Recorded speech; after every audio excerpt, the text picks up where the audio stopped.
Hey, it's Anne Wilson, the Welsh Chef, and I'm so thrilled to be speaking with the amazing Mandy Barnett and her dog Lola, who's just outside of the picture, but yes, a beautiful Labradoodle. And just thank you, Mandy, for coming on to share your wealth journey. Thank you for having me, Anne. No, an absolute pleasure.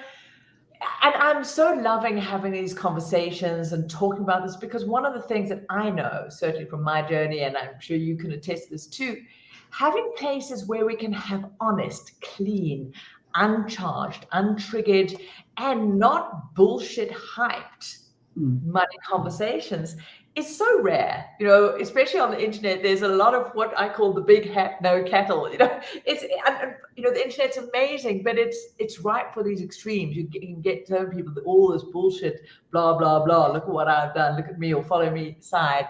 And so, for those of you just meeting Mandy for the first time, Dr. Mandy Barnett, I've had the absolute joy of knowing Mandy for 8 years.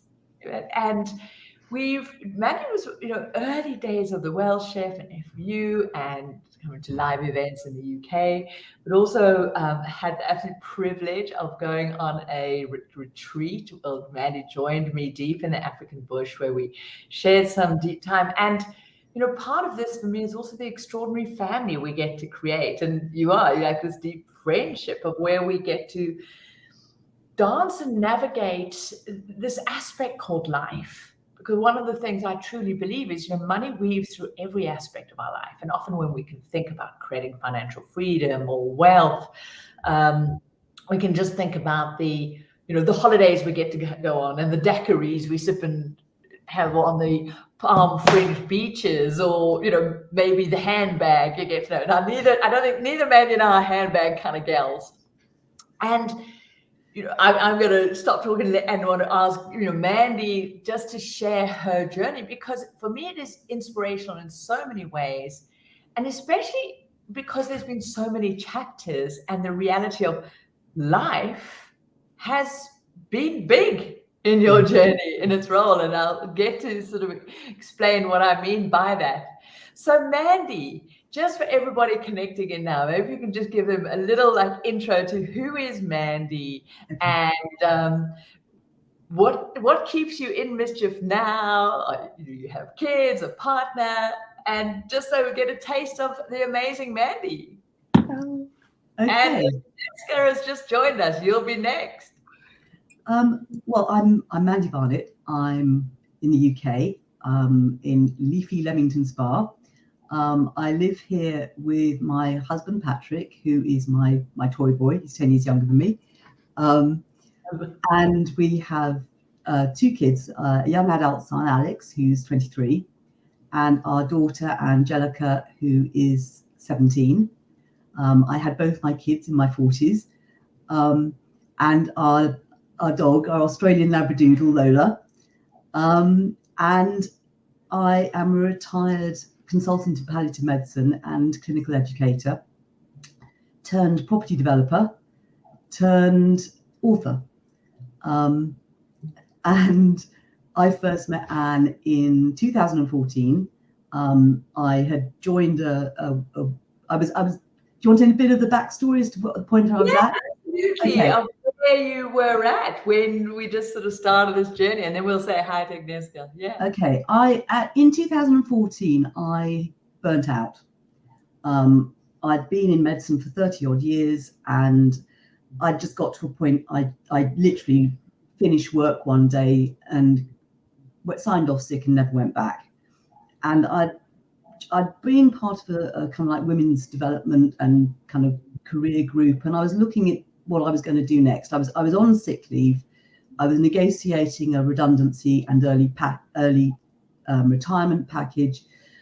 So I knew I was going to be leaving in a few months' time, and I had no idea what I was going to do next. I didn't want to retire, but I didn't want to do medicine anymore.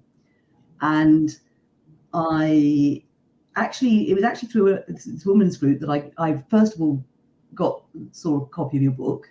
I'm not even sure I read it.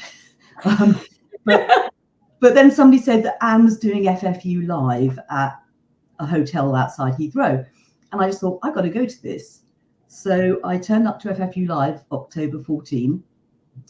I think it might have been only the second one you'd done. Second, third, yeah. There was about 60 of us in the room. And I did this thing, and I just thought, oh my God, this is what I need to be doing. And in the preparation for it, I'd started doing some of the homework.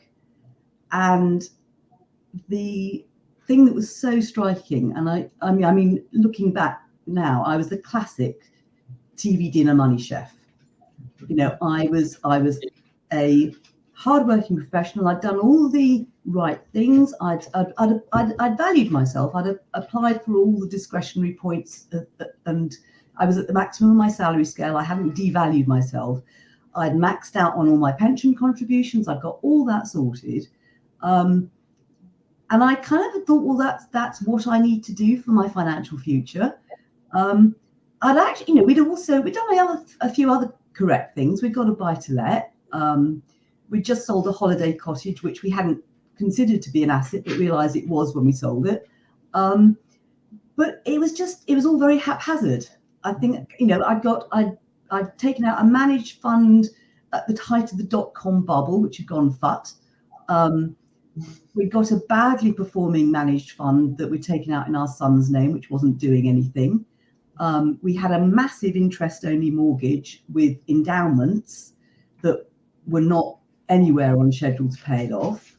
And I was kind of like ignoring that. And one of the things I did when I started doing my homework was I looked back and realized that because I'd done the classic, can I afford the payments when we took out the mortgage, we had effectively been renting our house for 5 years because we hadn't paid a single penny of it off. We had just been paying. Huge. You know, I hope you were listening where we can get caught into that. Yes, you know, what's the size of the house I can afford? You know, your house is your castle. That's your biggest asset. And these devastating lies that we get fed. And, you know, there you are, man. You are bright, sharp, successful. And so you're top in every area. But when it comes to money, investing, and real financial well-being, one, it's really hard to actually know what's out there. We're not taught this. And so inadvertently, as you said, you stumble around hoping for the best, but can invariably make these mistakes. You don't even know they are mistakes. No. And I think that, you know, we'd got our head in the sands about how we were going to pay off this mortgage. I also had all sorts of stuff in my money story that made me feel I didn't really want to make too much money. So I hadn't looked in. I thought I didn't really know what assets were, but I thought they were very much something that other people did. And a certain kind of person as well. You know, we'd never filled our ISAs. I knew cash ISAs didn't really do very much, but we'd never thought of doing a stocks and shares ISA, apart from this managed fund, which was badly performing. And I did our net worth just before we came on that first event, and not counting the house, our wealth generating net worth at that point was 38,000. So it was positive. Yeah. Always celebrate the wins. And I knew I was about to get a lump sum for my pension as well as my actual pension income. So I wasn't worried about money. I just didn't know where I was going with it. And I came on FFU, and it was just like, you know, this is what I need to do. And when you announced that you were going to do this, year-long program, and the retreat in South Africa was the big carrot, it was like, yes, I can do this. And it was very much, I am worth it. But I do remember thinking, I remember going to sleep on it after the first, and thinking, can I afford to do this? And then I thought, actually, I can't afford not to do it. And that's when I came along and said, yes, if count me in, and did, embarked on the gourmet program, embarked on the retreat, and I've been going ever since. So we're going to come back to a whole lot of the juicy adventure that you treated, but I think you're really sharing for so many people. Often there is a point where they go, hang on, I can't go on like this. I can't afford not to do this.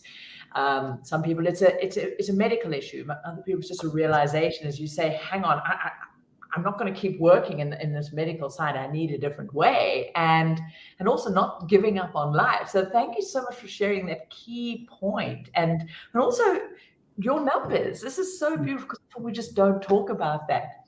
So I love this because we've got, we're in Financial Freedom University. We developed this fantastic family. I've got to know Mandy really well. And so one of our newer FFUs is Agnieszka. So hello, darling, all the way from Poland. How are you? Yeah, thank you so much for having me, and sorry for being late. I'm so glad to be here, and I just regret I haven't met you earlier. And so when Mandy is talking about I met you 2 years back, I'm like, shit, why haven't I met you earlier? Like, this year has been such a roller coaster. You probably know Poland as a country that is bordering to Ukraine and all the mess that is happening around the border. And that also touched us. Like, I'm married 15 years, married to my sweetheart from preschool, and we've got 3 kids. And we've always been like raised good grades. We're both engineers. He's a road designer, I'm an architect. And we've been always taught that you do the right thing, that you're gonna be well off. I'm a child of 2 entrepreneurs, and this year when my mom retired, and I saw this, this lie that when you pay your taxes and you do diligence with all the payments and all of that, and then you retire, and as a woman, right, then you will be safe. I'm like, oh my God, that's such a bullshit. So for us, that was a lot of like steering time, the war going on, and how do we help those people? The inflation in our country, the craziness that happened with our mortgages, the rates, the inflation, all of it. Plus, having that from our parents, seeing and experiencing that there's whole life, you're building your, retirement fund, and then you cannot afford to live at a certain level you're used to, and you still have to work. For us, that was such a wake-up call. And that, came at the same time when we joined the Financial Freedom University. And for me, with the first child, I already switched my job from architecture to online business to be able to also, have time to be mom. That's also a sad story, not maybe for today, but, it was for me like, I did everything right. Why do I have to choose now between money and, being able to afford to be a mom? So for me, that was this whole shift in my mind for this paradigm. Okay, you can earn a different way, but still you can earn, you can make money. But it was always about making money. How do we make more to afford? We live in a city center of Poznań, so that's quite, expensive way of living, but we love the city. And it was always about how can we earn more to afford it. And you were the first one to enable us to ask the question, no, how do we manage what we have instead of constantly being in this, chase for more and more and more and more. And this year was such a roller coaster that I didn't even prepare the numbers like net worth or something. No. I already know that we like started even counting it because before the university we already had one flat that we changed for a bigger one. Somewhere around pandemic time with 3 kids, we needed more space. But we never treated that as an asset. Like with the university, we realized that we can rent it, that we can do something with it. It was just sitting there, just like Mandy said. It's just like, we know that we buy a flat to let, but maybe we'll do it later or something. And it was like, how crazy of us. Like, we're constantly chasing a new employer for a new, better job, whereas we have this flat, sitting there that could produce money. But when the hard time came, I was so grateful for the university because we already had this one flat that we can rent out, and that was such a booster. But also we live constantly in this big flat, and suddenly it was not a flat that we could actually afford because the inflation, the mortgages, everything went up so quickly, whereas our salaries and the way I earn and was on the same level, plus the expenses for the kids, like swimming pool and all of that, they were like growing and growing. They're getting older, so they need more and more. And we were like, oh my God, what happened? We live in a dream place. As you said, we're just renting that from the bank because it's not actually ours. We can lose it by not paying one or two rates.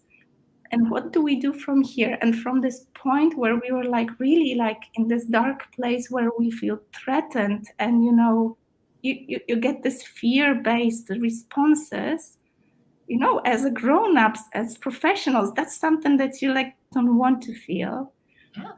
We went to this place of like crazy creativity, and I'm so grateful for this module about properties, because you made it so fun. Like, okay, you can rent it out, you can do it that, and you can do Airbnb. And we were like, shit, we use the Airbnb ourselves, we can do that. And you know what happened? We started renting our own place. And at the beginning, that was just this shy movement to be able to pay the rates and still be comfortable with money. So that was some extra squeezing the juice from our flat that we live in. But now it became such an adventure, because each time that people rent it out for a weekend, for example, we go for a crazy weekend somewhere else, and we have a budget for that. And for me, it's like, oh my God, like this money thing, it's not this Excel sheet that you would think of and you're just counting and all of that. It became such a fun thing at our home. And I could talk. I just love it. I just want you to pause there because there's so many juicy things. So firstly, just like Agnieszka, thank you for just coming and sharing your story. And I think what you said so beautifully, we're doing the right thing. You watched your mum doing the right thing. And this devastation of so many people, it's why I do what I do, why I'm so passionate about it. I watched it happen to my mum. I started watching it happening to me, ticking off that box. Mandy, it's the professional doctor, you're the architect. And so often this can happen, and without this other layer is so key. And then you add in war, change, and a lot of circumstances that we can't control. And more is going to come along the way. So there was that point when you just said, hang on, we just can't go on. I love what you've shared now, some of the creativity, but I want to come back to those. But I'm going to be jumping between you and Mandy. But Randy, how isn't that? I'm just loving seeing it. And you also, we've both got to watch, different people and different elements of how it's shifted that empowerment, where suddenly it comes back instead of just being blown around by the winds, the weather of life. Suddenly you're able to anchor in and have choices and be able to go, hang on, I can get to still thrive no matter what's happening in life. So Mandy, you started this journey and you dived on in. Tell us a little bit about that journey. Now it's been a little bit of a while, and life's also thrown you a few interesting curveballs along that way. Well, I think from the point that we started, but the first thing was we started putting in place were stocks and shares ISAs. We'd never done them, and I'm not particularly cautious, so it was like, okay, that's what we're going to do now. So we do this. Let's do that. Let's freaking do it. So we set up. Patrick and I both set up our own. We set up one for our son. So we moved the poorly performing managed fund into one of the ISAs. Our daughter already had a government set up trust fund, but we started looking at that much more actively and seeing is that actually doing okay. We at that point we still made a decision not to pay off the mortgage, and that's actually one was a fundamental thing, was because one of the things I talked with you about when we had our various meetings was, do we pay down this mortgage? And you said, well, why don't you look at other ways of investing so that you can pay it down later, because it's still at a very low interest rate. And if you're comfortable with that, and we thought, yeah, we are. So what we basically did was, over that period of time, we started getting the ISAs going. And then when I got my lump sum and I got redundancy payout as well, which was great. Basically, at that point, I started investigating property properly. And I went on a property mastermind. As a business, letting the numbers do the talking, not the emotions. Yeah. Now, to be fair, I went off at it like a bull in a china shop, and that's where I made some of the mistakes, because I got so excited. I had an absolute blast for over a year, and we bought 3 properties, and they were good properties. We could have done better if we'd been a bit more kind of a bit less gung ho. But we bought three properties in Coventry, all with the idea of turning them into HMOs, houses multiple occupancy. And we also looked at the one we already had and realised that could very easily be an HMO. We just hadn't been treating it like one. So what we planned was, over that period of time, over the next kind of couple of years, was, of the 3 we bought, one of them we turned into an HMO straight off. One of them was badly converted flats, which actually worked better as an HMO. So we when the tenants came to the end of their leases, we emptied it, gutted it, and turned that into a 6-bed HMO. We also bought this very big Victorian house that had been residential, and we let it out temporarily as an HMO, but we realised it could be much bigger. It just wasn't being properly utilised, and it was in bad condition. But also, it had a large Victorian walled garden separate from the main house. Wow. And we realised that was asking to be a building plot. So we had that in mind. In the meantime, we also went back and looked at the one that we had.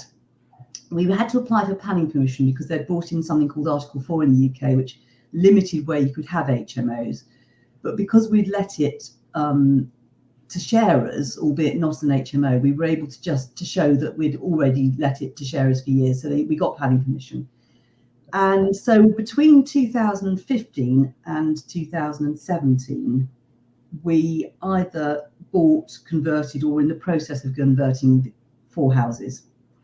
A big business endeavour. I have to say, along the way, the ISAs didn't get invested in anything like as much. And my mum, big regret is that we didn't balance it. You know, we went absolutely down the property, and also I got distracted. I'm a bit shiny penny. We got distracted by Amazon businesses. Patrick threw a bit of time and money into that, and it just didn't go anywhere. I also did some angel investing in property, which we got the money back, but we didn't make any profit.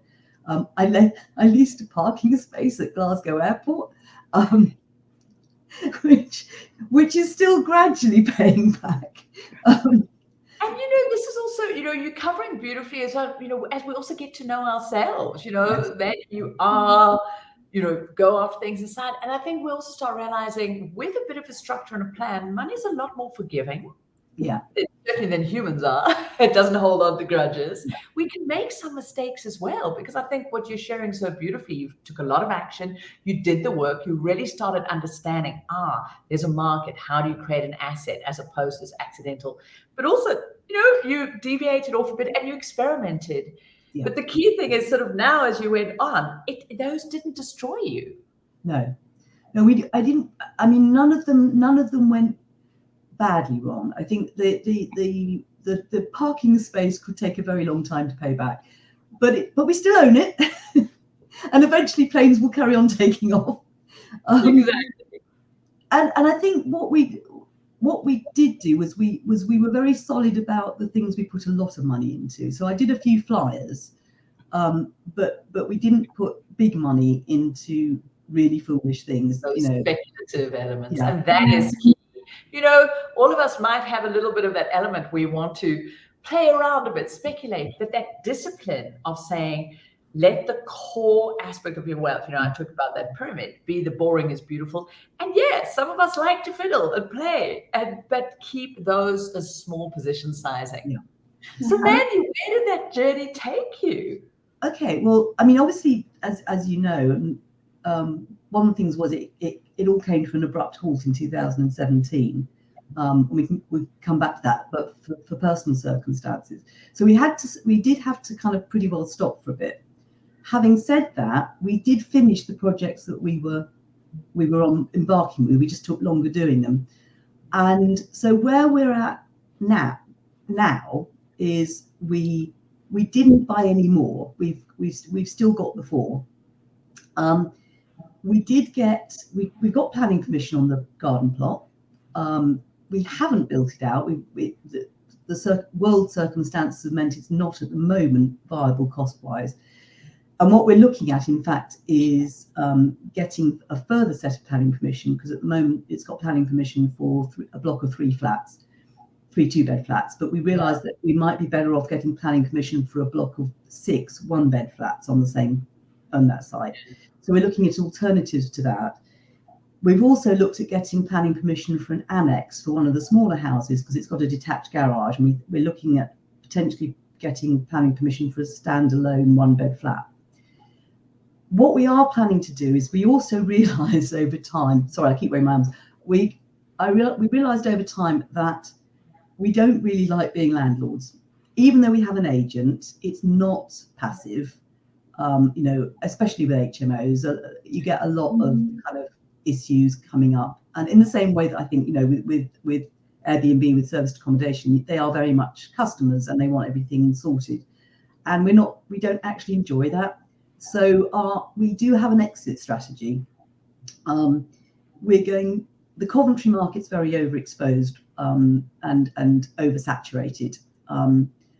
So what our plan now is, over the next 5 years, is we will let go of 1 property at a time.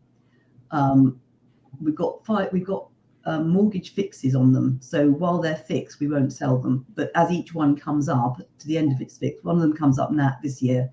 That's the one that's got the garage. So we're going ahead with planning permission. We're intending to sell it as a functioning licensed 5-bed HMO with planning permission for garage, except a 1-bed annex. So we haven't made much money letting it, but we will get a lot of capital growth. And then you can put that into your other asset classes. Then we're going to put that into our ISAs, but also Patrick, again, through diversifying our interests and becoming more interested in other things, as he realized he didn't like property, he started looking at other things, and he's become very interested in actual stock market investing. And he's now looking at doing options trading, which he started doing. As we pulled money out of each refinance, we're putting it into his options trading. So, I love it. And just listening to you, so man, if you think back to 2014, did you imagine you would be having this conversation, speaking with such clarity about different kind of ways that you could add value to property, conversions, planning permissions, just approaching your wealth as opposed to just how do I earn more, to a completely different, this empowerment that you have, these skill sets to literally create your wealth, and including options and all these different elements. Well, because I think one of the things is he's still working. He gave up his salaried job, but he works as a freelance tutor. It's always been one of the things, when you've talked about your house not being an asset, but ours sort of is, because we actually have our companies running from home. There we go. So he works at home, totally time efficient as a tutor. He does evenings. So he works 20 hours a week, face to face. I tried to persuade him to go online and do courses, but he won't. He likes doing face-to-face, one-to-one. But the plan is that we will start tapering that, and that as we taper that down, the options will come in to replace it. The option from incomes, the income from options, and our plan is basically by 2027, we should have sold the last of the 3 HMOs that we want to sell. We can then continue to stock up our ISAs, continue to work with the options trading. And at that point, he can stop doing, if he wants to, he can stop doing any face-to-face work. It's just so fantastic. So Mandy, I want to come back to, life bringing you unexpected events and what it meant actually having your financial frameworks in place. But right now, Mandy, where you're at, how would you describe your relationship just with your sense of financial well-being and money and it as it is an input into your life? Say compared to when you started. I will be completely honest, which is I'm still an octopus on roller skates. I still fly in and out of consumer debt. I go through phases where I go, oh, I'm worth it, and spend a fortune, and then think, oh bloody hell. So at the moment, I actually do have credit cards on 0% finance deals. I always move them over. And I've had to kind of go, okay, I've got to get rid of this because we spent much too much last year on experiences. Now the experiences came out of all sorts of other kind of lots of personal stuff that we were trying to kind of make up for. But it's that. But the difference is, I know that's what we did. Yeah. I tracked that's what we did. Patrick and I sat down and said, we can't do this every year. I set out a plan both for increasing our ISA contributions from our income, not just from when we refinance a property, because I realised we'd not been doing it out of income. We'd been relying on tranches of money. So we are getting back into the discipline of doing it monthly out of our own income, as well as getting tranches of money from refinancing. And we are paying off what consumer debt we did accrue last year, so that going forward next year we've got the money in hand and we won't be playing catch up, because I know I don't like feeling anxious that we haven't got it all to hand, and every time I slip back it's like, oh bloody hell, how have I done that again? But Mandy, as you said, the key thing is you know exactly what's going on in your financial world. It's not just this unconscious hoping that somehow it'll all be okay. I mean, Patrick and I do a money date every month. Just hell yes. I mean, and the fact that the two of you are on the same page, you talk about it, is so key. Oh, it's so fantastic. And the other thing is just to say, yeah. Even though we haven't been as religious with our ISA investing, and even on occasions we bled them, I added them up before we came in today. And Patrick and I both have ISAs that are now worth over 30,000 each. And our kids both have ISAs that are worth over 30,000 each.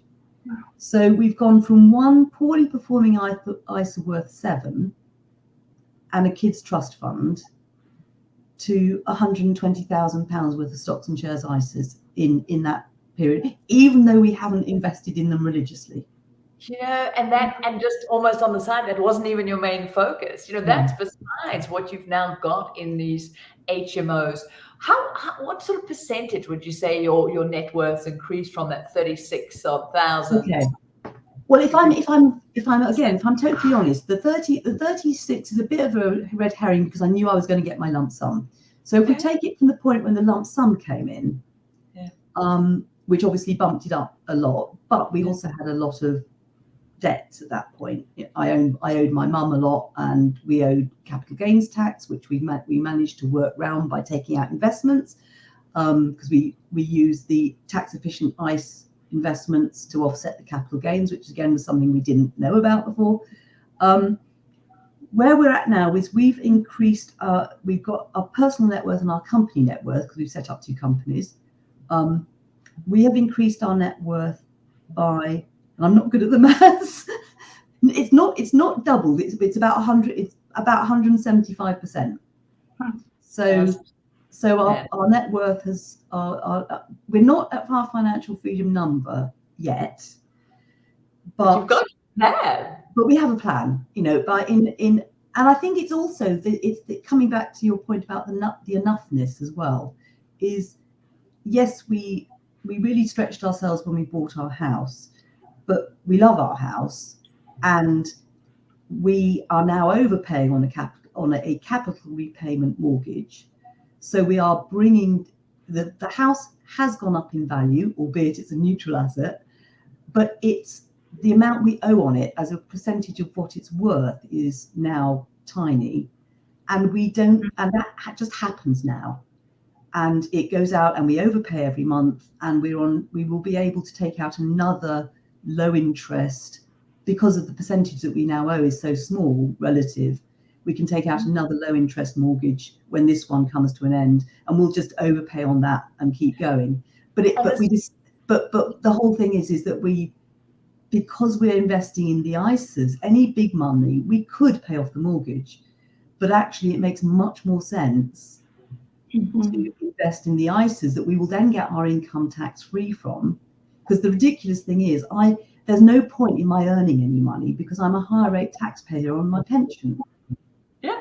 I have a good pension. And it's so good to know that and to go, we actually planned things instead of just unconsciously going, and you're describing so well. So Agnieszka, I can't wait to come back to we go. But Mandy, I think this is really important because some people might be listening and going, but hang on, you've been on this journey for a while. So I think it's really important to put in one, you live an amazing lifestyle. You also chose to live life while you're doing this, as I say, have experience in science. But if you wouldn't mind just sharing, some of what happened in 2017 at whatever level, because I think what is so important when we also understand about choosing to be great with our money isn't just that end point of not working or not income, but it's also about safety.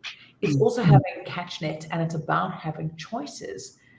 If some big life events can happen, which happened for you. And as you say, you had to stop for a whole period of time. But actually, you had financial resources which enabled you to do that. Would you share a bit about what that meant for you, having that? What happened to us in 2017 was, everything was going absolutely swimmingly. And we were actually literally just about to do a photo shoot on the latest house completion. And our daughter developed a bit of a rash, and I took her to the GP, and after a couple of kind of question marks, she had a blood test done, and the GP rang me, and I just dropped her off to school, and the GP rang me and said, just got the results phoned back from the lab, your daughter has a platelet count of 4. Now what that meant to me as a doctor was that she had a very, very serious illness, didn't know quite yet what, but something had gone very, very badly wrong. It was either leukemia or aplastic anemia, didn't know which. And I literally went out and collected her. We had no idea it was coming. I went out and collected her on her way home from school and took her to hospital. And that was May the 11th, 2017, and our world stopped. She had aplastic anemia, which meant her bone marrow had completely failed. It was not making anything. No red cells, no platelets, no white cells. So she had no means. She was totally transfusion dependent. She was literally being transfused every 10 days. She had no immunity. So every time she spiked a temperature, she had to be in hospital within an hour. And we didn't know where it was going to go. And at that point, life came down to, we cannot, even buying a load of shopping, I couldn't know whether we'd actually get to eat it because we might have to go into hospital. Our son was taking his A-levels. He was actually in the middle of them. So it was like, and we got this dog that was an 11-month-old puppy. And it's like, and it all stopped. And for 6 months, we were, well, in fact, more than 6 months, the first 6 months was literally just keeping going while they had to find a donor for her because what we were advised was the best thing for her was a bone marrow transplant. Our son wasn't a match, so they had to find a donor off the register. We were very, very lucky. They found a couple. She was very, very ill in the interim. She started getting a lot of infections. Not surprisingly, she nearly died. She nearly died in front of me a couple of times. And then we got the bone marrow. At one point in the October, she was being treated simultaneously for meningitis, a fungal chest infection, and we lost our donor. Our donor got ill. And at that point, nothing, everything else falls into perspective. It's like nothing else matters. where we were very lucky was the only one of us that, and you know, this is partly obviously my pension, but the only one of us who was working was Patrick, the only one of us who actually earned money, and he was able to completely shape it because he was freelance. So, you know, I was seeing young families where they were having to go to their employers, where they've got a 3-year-old with leukemia, and they're going to have to go and say, "Can I have time off?" Yeah. And I just thought, it's the one thing we do not have to even think about. Yes, he had to take time off, and then we got some friends in to help us so he could go back to doing some tutoring. But we were able to totally focus on supporting our son, supporting our daughter, and being there. And that was all that we could focus on. And Mandy, it is absolutely huge. And the number of people who maybe go through a similar thing, who end up either not being able to be there for their child, have to work, or then in a devastating financial position afterwards. And because of, you know, what you and Patrick had created, a devastating, I mean, heart-wrenching journey, that you were able to be present. You were able to be there. I mean, little did you know that gift you were giving yourself, putting, you know, through everything you've done, and you said the pension, all those elements in place, let that be. And I think also it meant that we, you know, we started thinking about where the little things matter. Because like when that, you know, because obviously all holidays, everything went out the window. And then when our daughter, when she had the bone marrow transplant, she went through a lot of big complications. She was still very, very ill. And I think the first time we actually started imagining life again was July 2018. So over a year later was when we started even beginning to imagine life again. And we went on a weekend away. Just the 4 of us went just to Devon, because we had to go somewhere we could be near a hospital. They had to get in touch with the local hospital and say, if she gets a fever, she has to come in. But I just remember being on the beach with our dog, with the children, Jelly still with all her tubes, and saying, "Oh my God, you know, this is what really matters. This is what really matters. We are on the beach. It's a beautiful day, and she's still with us, and we can enjoy ourselves." Yeah. You know, she'd been on a restricted diet, and she'd only just come off it. And the fact that we were able to go to a normal restaurant and just have dinner looking out over the beach was just fabulous. And I think, you know, and it changes you. I mean, Patrick and I were reflecting on it the other day. It changes you.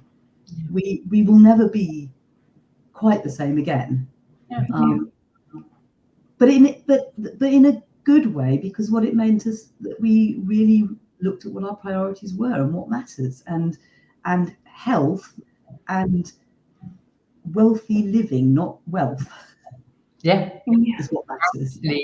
Actually being able to be in life without the stress and anxiety of just a moment people caught in that unconscious churn.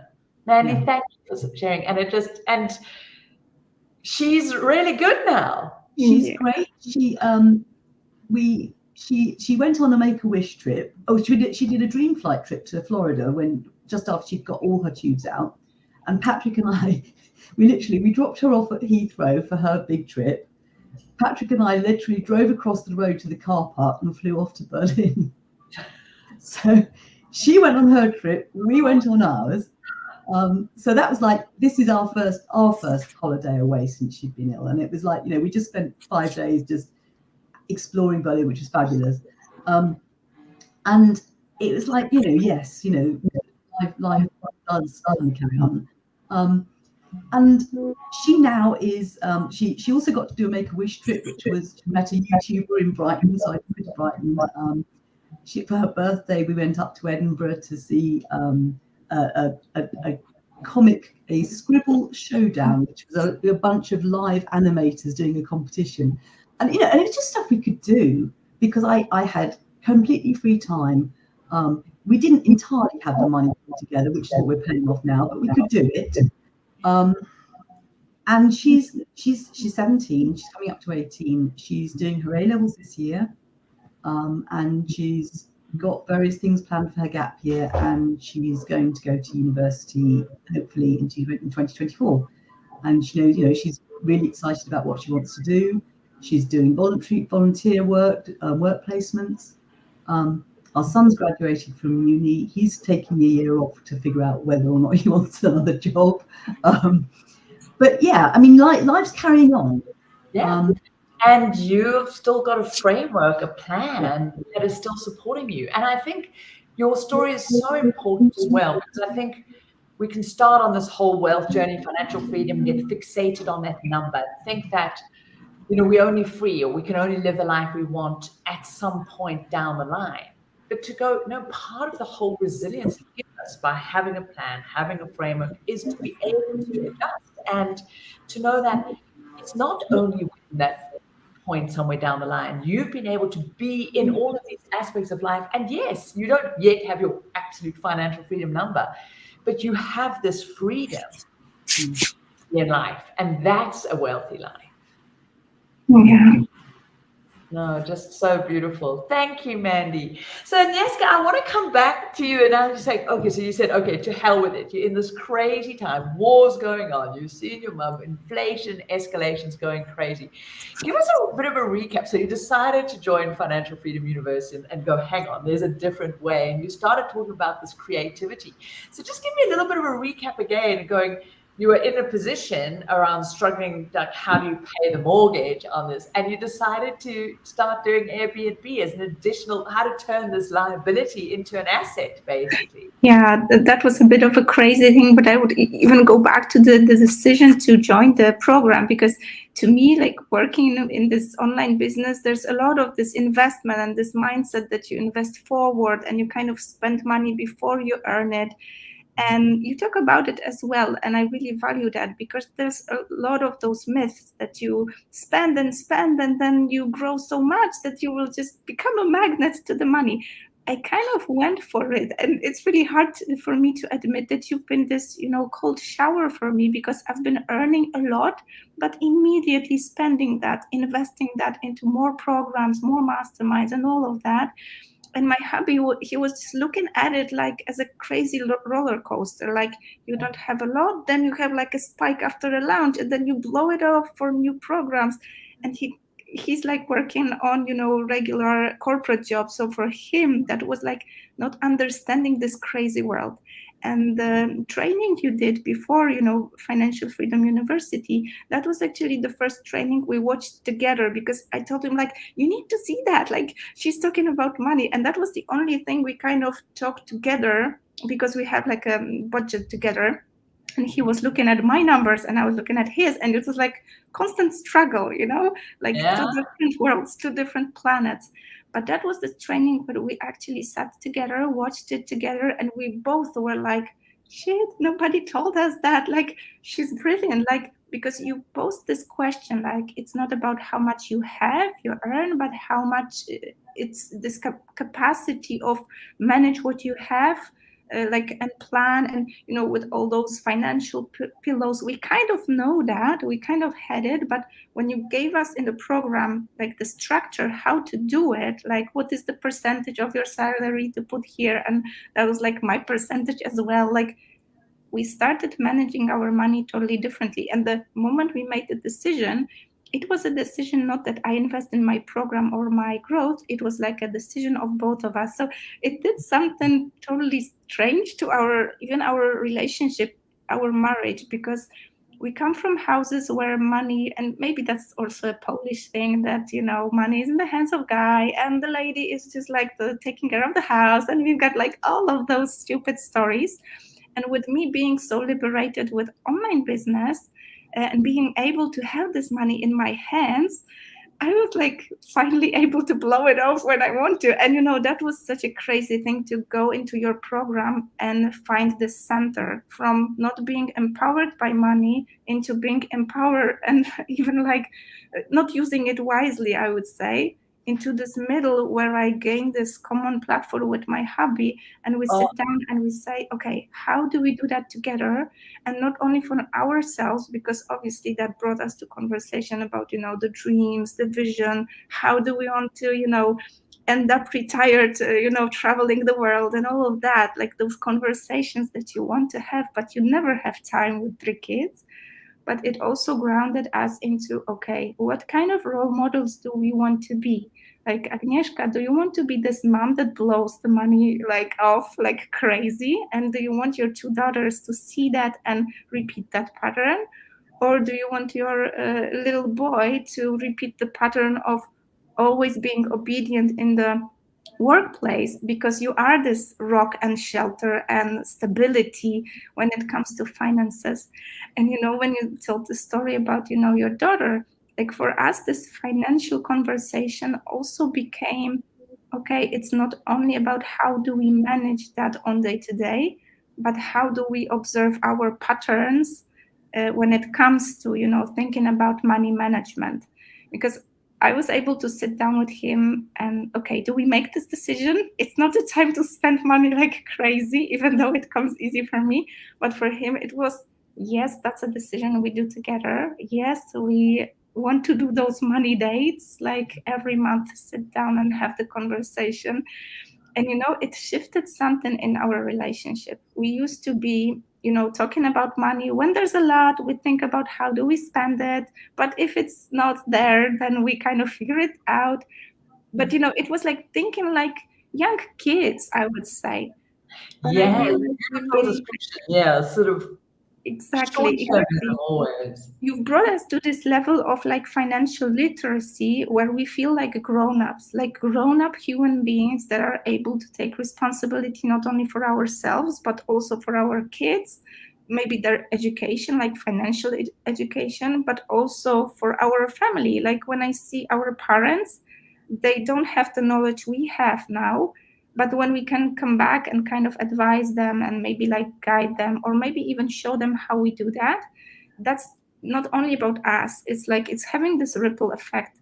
And for me, it's also having this ripple effect for my community, because having the business, like, my background is architecture, but with 3 kids on board, I shifted to online business, and I like teach crocheting and the handmade stuff. That's like really my huge hobby. And it grew into kind of a mastermind over, crafting and handmade online. But it's also about like business masterminding with women. I saw how much empowerment it gave us, and where is this huge boost of women building their own businesses, even with small kids, and becoming partners for their husbands, not like submissive lady of the house. To get it some. Exactly. But your Financial Freedom University, it also gave me this tool to kind of grow up, not to be at this level of, okay, I finally have money, so now and I can rule the world. It's about, how do we become wise with that? Like, how do we grow up with the money? You touched so many key points there, and thank you for bringing to light this reality, which I see in so many places, and it's devastating. And it is an aspect for many women, starting to learn how to earn, bringing money, creating businesses, whatever it is, but then not knowing how to keep it. It becomes this devastating cycle of blowing it, and it goes out. And there's been so much advancement in our liberation and our empowerment of claiming our place at the table, of earning more and bringing it in. But this aspect of how do we actually give leadership and custodianship to that money, so we create real wealth, not just a flood of a few rich moments of spending it. But also there's an insidious story in the online world and the personal development, this endless wealth, upgrade yourself, sign to the next program, this constant side. And I see so many people actually not shifting their wealth lever. Money's flowed through their life and the flow is going faster, but they're in exactly the same position. And so you described it so beautifully, and how that shift to now actually being far more empowered, because now you can sit in your wealth. It's as though it's almost afraid to keep it. And now your capacity to actually own it, lead it, guide it, and grow it. I'm just so excited for what this ability that also saved us, like I have like this tangible proof for us that it was such a wise decision, because Jacek is like corporate worker and I have my own company, so it was always about I'm more flexible, but he has to be like going for the job and like coming back at a certain time. And there was this moment when we were so focused on like squeezing the juice that he kind of forgot like nagging his boss for a raise constantly because of the inflation. Like they needed to like go and actually ask for it, and he kind of neglected that. And he came to a point where we had when he came finally, like in October or something, like September or October, and he was like, okay, I need that bigger raise just to like catch up with the inflation. That's like something you just do. And he heard no. He was like, no, we don't have budget for that. And for us, that was something like, but I know my worth, like my worth as an employee, we checked that. So that's another thing that we've been able to kind of check the things that are like financial checkable. Yeah. So that we don't, base it on emotions or something like that. Like self-worth, that's one thing, but the brackets for your salary, that's, come on, right? And he was like, he was empowered to actually stay strong with his, plea. And with me earning a lot and knowing that handmade is a season like before Christmas, that's my crazy seasons of selling. And with us having already some financial pillow, like some cash, just as you taught us, like that's for 9 months saving, that's something that you have on the account. Like we never did that before, but now we had that all in place. And me knowing that there's going to be a nice season for him, that was the ability to like empower him to go there and say, okay, I know what I'm worth. I either get it or I'm out. And he wanted to play the bank, his boss, and he was, okay, so you're out. And Jacek was out. And he was like, Agnieszka, normally I would panic. I would totally panic. And I would be at the position of looking for a new job. And just inspiration, taking anything. Exactly. And then he said, oh my gosh, now I can look for a proper job. I could actually pause and have this moment to think, how do I want to shape my career? And it ended up to be like 2 months that he was at home, obviously looking for a new job, but also like appreciating the time. Because when I was pregnant and I had kids, I had this professional pause. He is a man that was always employed. He never had that. We were blessed with 2 months of thinking, like visioning the plans. And finally, he got a job that is way better, 50% more salary, working for international company. So that was so, empowering to be at the position where we make decision from the place of this calm, of like knowing what you're worth, not taking the first opportunity because you're so desperate to grab it. So it's all about, it's changed a lot for us. Yeah. But you guys put in that framework, this, at the end of the day, freedom is about having choices, not having to respond to life out of desperation. God, I'm so proud of you guys. I mean, that you went hell for that and you made this happen. And we really get so much about, because it can seem boring, like, why are you going to put this cash safety net in place? Why do you do these things? But then you suddenly see the liberation that having those choices, that having options, that not having to, just take whatever's offered to you, having to just, if the boss says no, well, then you have to go, well, I have to do that. Oh my God, that is so inspiring. Yeah, so and I'm so grateful for you. While you Airbnb your place, you're having got a 50% increase in work. And are you now also changed the pattern? It sounds like in your business that you are allowing yourself to keep some of what you make. Yeah, that's so crazy. I just had a really like epic launch. I don't know. I become a magnet to the money, I would say, but it's not that. Like I've become so self-confident that now I kind of feel safe by attracting money because I know how to manage it. So I guess that's something subconscious that you do when you launch. You self-sabotage when you don't feel so comfortable because you're gonna blow it off. So I guess I attribute the growth in my business also to Financial Freedom University. And what I see it like brought me to this comparison to handmade, because to me handmade, and going back professionally to all things that led me to architecture, you know, sculpting, painting, crocheting, knitting, and all of that, like everything that you can do with your hands and you see the tangible results of the things that you worked on, like that brings me so much comparison to money, because I was like led to believe that it's hard, that it's only for guys, that it's like all things nasty, and you become a mean person when you're rich, and all of those stupid stories that you like build around while you're growing up, while you become like a young adult and all of that. And I see when this program untangled so many, you know, money stories for me, that I see that was so much of mindset work, that now I treat it just like with handmade. There are some things that are universal. And of course, now we've got Bitcoin and cryptocurrency and all that fancy stuff. But when you gave us this huge framework, I saw the similarities to handmade. Like there are some rules, there are some patterns. And when you just take this pattern, no matter the scarf you do, it can be longer or shorter, but like this pattern is the same. When you get the rules, you can play with it, you know, you can like create the long scarf and the short one and the red one and the blue one, but still it's like the same pattern, the same loops, the same stitches. And to me now it's just like, you know, playing with those, experimenting. And even if I have like some loops not really straight, because we also make some errors, especially with index tracking, like we still learn that, it's still like that. I know that I don't put so much money there that it would be risky or painful, because we've got all the basics in place, and that's our budget for, you know, maybe maximizing the growth. Yeah.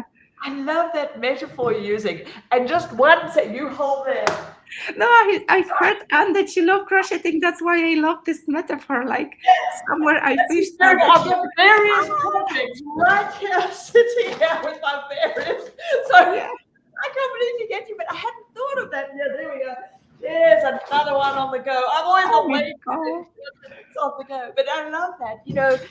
But part of the well chef is saying, hey, if money is just an ingredient input, you have a recipe. And I love how you've described, if you just have a pattern to follow, you've still got this flexibility, these elements to play with, but you need to learn the foundational components. Otherwise, you just create a big knot, a big ball of nothing, and it doesn't go anywhere. Yeah. It's been so amazing talking with you guys. We are running out of time. So just both of you, Mandy, right now, knowing what you know, if somebody was in a similar position with you, maybe they ending a career, they're wanting a change, they no longer want that, they've got some stuff in place, maybe they've got their TV dinner investments and they're going, you know, where to go next? What would you say, recommend to them? What would your be advice? And what is your around FFU? How's that been for you? I think, I mean, quite simply, it changed everything about the way I thought, the way I thought about money, but it also changed my approach to life. And part of that's the money, part of it's you, Anne, because you are just so inspirational in your own self. It just made the possibilities of how by getting our money sorted, and above all for me, building assets, and giving me a structure, a very simple structure. You know, it's not easy, but it's simple.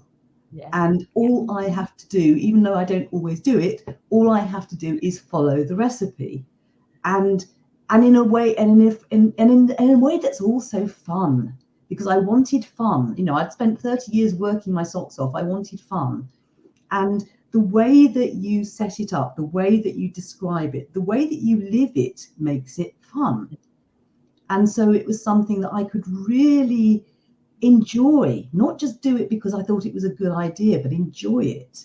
And that's what keeps me, you know, that's what keeps me here, because I've learned it, but I always come back and I always discover something that I've forgotten, or I can do, you know, that's new, or that I need to revisit. And you know, I just love touching base with you, because you inspire me with energy. Oh, well, thank you, Mandy. And before we get to that, I'm going to share a little thing. So that event that Mandy came to in October 2014, I I'd been smoking for almost 30 years, yes. And I was still smoking. I've done a lot of aspects in all areas of my life, created my financial freedom. I've been Tony Robbins trainer, but there was this aspect, this addiction to cigarettes, which was an area that I had just struggled with. I tried to give up over and over and over. And Mandy had this extraordinary courage. And I remember just this huge respect. She came to me in between one of the breaks, and she hardly knew me there. I was the one presenting from stage, all of that. And as a palliative care doctor, she said, and I've just seen so many people said, you've got so much to share. I can't remember your exact words, but it was a bit like, and there's so much that you bring to the world. Don't destroy yourself from these cigarettes. And I sat there, I was a bit taken aback, but it really hit. And well, I'm getting emotional. And it, for some reason, something in your words, man, being able to see the light in me, and maybe I can see the light in all of you.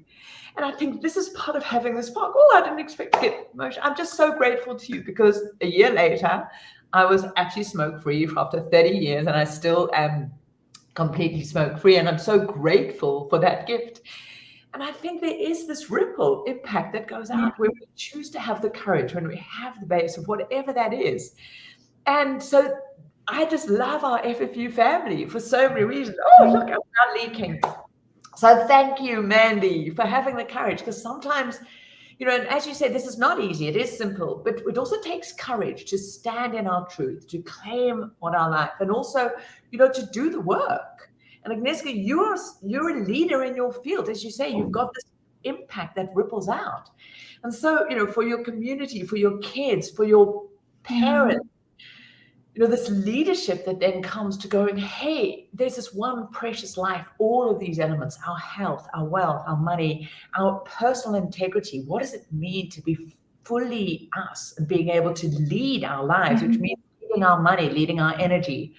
So unless if somebody is sitting there, maybe earning a lot for an online business or not, or in a country where there's just crazy escalation, inflation, whatever it is, a stay-at-home mom with 3 kids or just starting a business, what would your advice be to them around changing their relationship with money? And also if they're considering Financial Freedom University?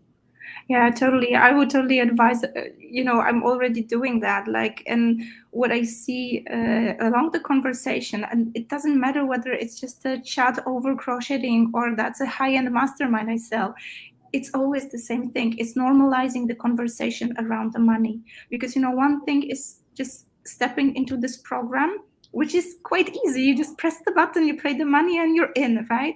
And the other thing is that you're actually doing this work, and the space you create is such a community that I know that I'm held all the time. I have people that it's safe to talk about money, to touch on your, you know, deepest, like, you know, secrets and blockages and all of those fears and all of that.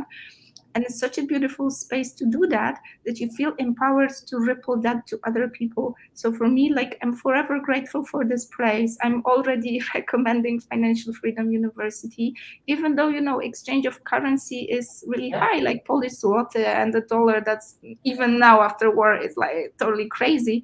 But still, I feel that was the best investment I've made. It already paid off many-fold times. And I know that it's going to build up this, you know, this payoff throughout my whole life, and the relationships I built that are really like basing on this wealth idea, not becoming rich, becoming wealthy, because you know what it means for you. And that's a different thing for everybody. Yeah. Thank you so much, Anne.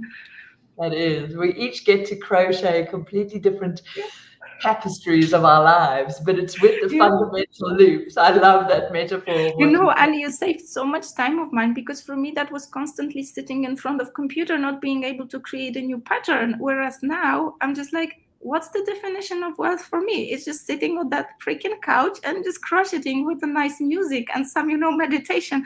And for me, that's my luxury. That's how I want to spend my time and money.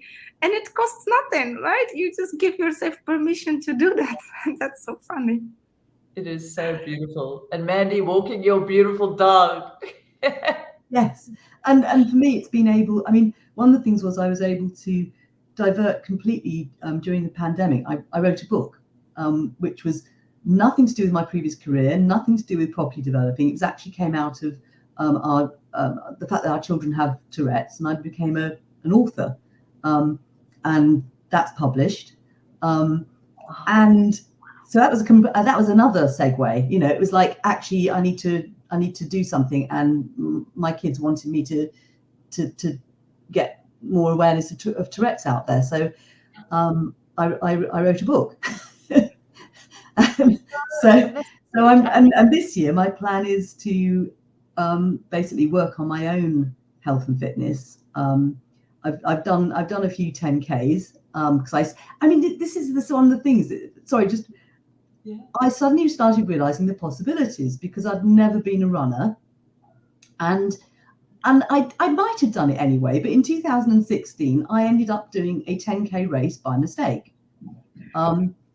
My husband had an entry and he couldn't go, and he said, well, you do it, just treat it as a 6-mile walk. And I don't know if I'd had the courage before, but I suddenly thought, well, why not?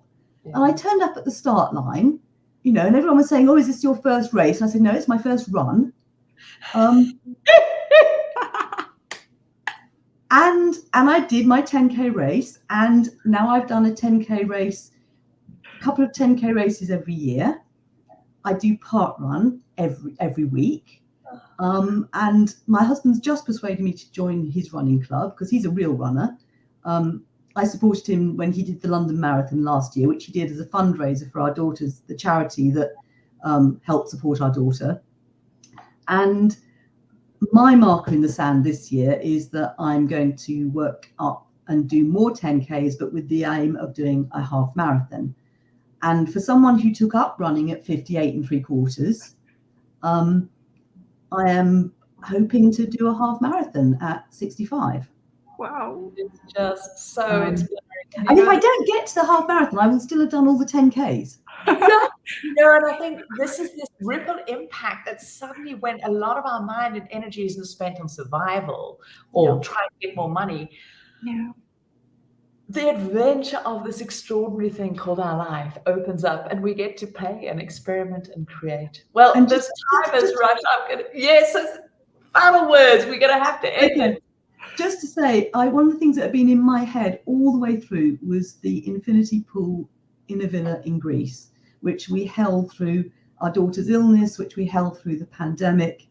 And last year, we got to go, and we stayed at this fabulous place in Greece, and we're going back next September because it was so gorgeous.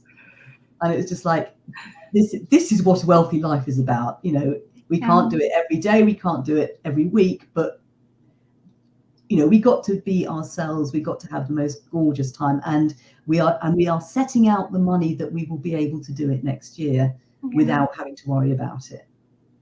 That is so beautiful.